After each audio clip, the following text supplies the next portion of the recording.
Hey you guys, this is the Kaizen Man welcoming you to the Kaizen Project. And thank you for coming back for another video. Today I'm going to talk to you about bone broth. Now bone broth has been kind of a rage in the last few years with all the hipster bars in New York and now in Toronto talking about bone broth and all the benefits. And you know, I enjoy bone broth, but I definitely don't want to be going out and paying like, I don't know, $10 or $12 for a little cup of bone broth anytime that I want to enjoy that beverage. You know what I'm saying? Easy solution. Today, we're going to learn how to make our own bone broth. And this is something that I do throughout the year, is anytime if I'm going out for a nice steak and I get a T-bone steak, I save the bones. If I cook meat at home, I'll save some of the bones. If I'm chopping off green onions, the little ends on the bulbs, I don't toss them out, I save them and I put them in the freezer. And what I do is, once I have enough in my little baggie of stuff, and it's cold outside, it's winter here in Toronto now, then I get my big cauldron out and I make my own bone broth. And that's what we're gonna do today. But before we do that, let's talk a little bit about the benefits of bone broth. Now people talk all about how bone broth has collagen. When collagen is cooked, it turns into gelatin, which helps to maintain your gut bacteria to be healthy, but also gelatin is a great way of getting amino acids into your body. Bone broth is also full of minerals that are extracted from the bones themselves. And then you can also throw in other things into your broth to make it more flavorful and make it more nutritious. Because there's collagen that you're consuming, there have been studies that show that there is a correlation, not necessarily a causation, between having higher collagen and preventing osteoarthritis. It is good for your joints, it is good for your bones, but how much of that is true, we don't know. But what we do know is that bone broth is delicious, and on a wintry day, it's just awesome to put some turmeric in there, get a little black pepper action, you know, flavor it however you want to, and then sip that nice bone broth. So let's go ahead and make that today. And what you're going to need for your bone broth is obviously some kind of a bone. You can have fish bones, chicken bones, beef bones, even pork bones if you really want to. And however you want to flavor it. So I like to put black pepper, I like to put some ginger, some onion, garlic, just to get nice amounts of flavor in there. And you're gonna need lots of water and time. Time is super important when it comes to broth because typically you want to be simmering or cooking the broth for at least 2 hours.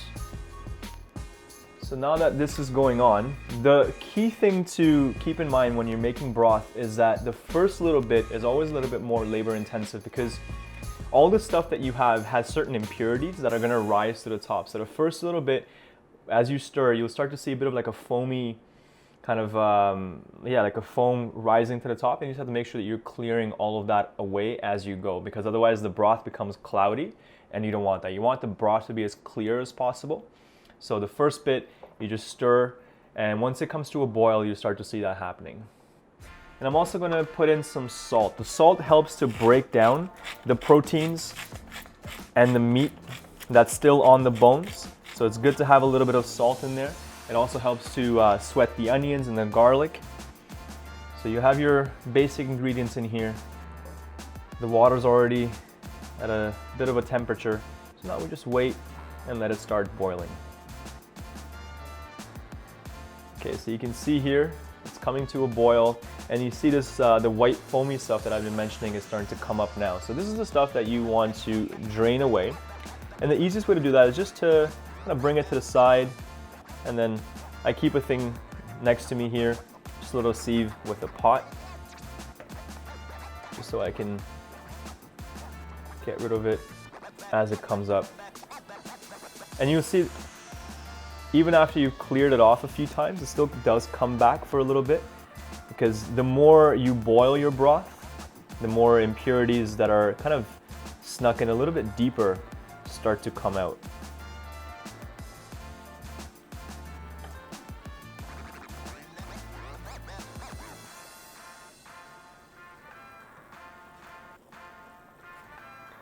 And you want to bring it to this kind of a rolling boil for a bit because that helps to just break down the proteins. It helps to break down the collagen that's within the bones.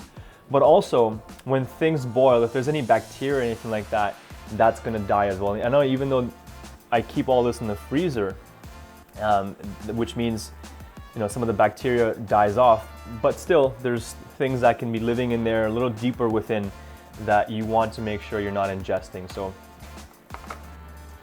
make sure that you bring this to this rolling boil and let it boil like this for a little bit, and you'll see more impurities coming up. Okay, so now this has been at this rolling boil for about 15 minutes or so. So I'm just gonna start to bring it down a little bit and kind of let it settle, and then let some of the impurities rise. I can already see some of them starting to come to the corner here. So as the water settles down a little bit, more of those impurities will come up, and I'll clear them off and then bring it back to a boil.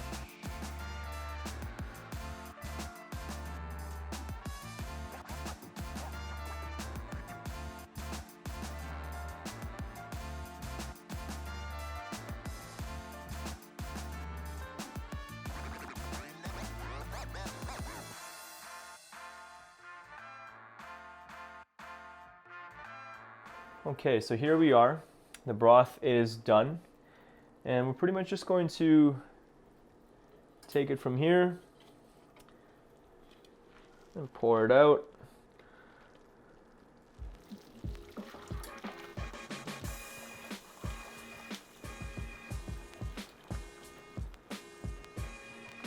Lots of great flavors in there, lots of minerals, lots of amino acids, natural collagen, which has been turned into gelatin.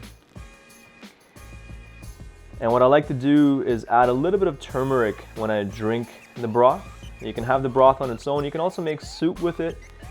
You can add some protein. You can add some pasta, make it into a chicken noodle soup.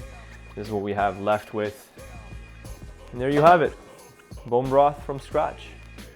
And that's it for today's video. Thank you so much for watching. I always appreciate your time and your attention, because I know in today's world, the attention and time is your most important gift that you can give to anyone. So thank you for gifting that to me. And I hope that you enjoyed this video. I hope that you got some value out of it. And I really want to know what you think of the broth when you make it and try it for yourself. Until next time, it's the Kaizen Man signing out.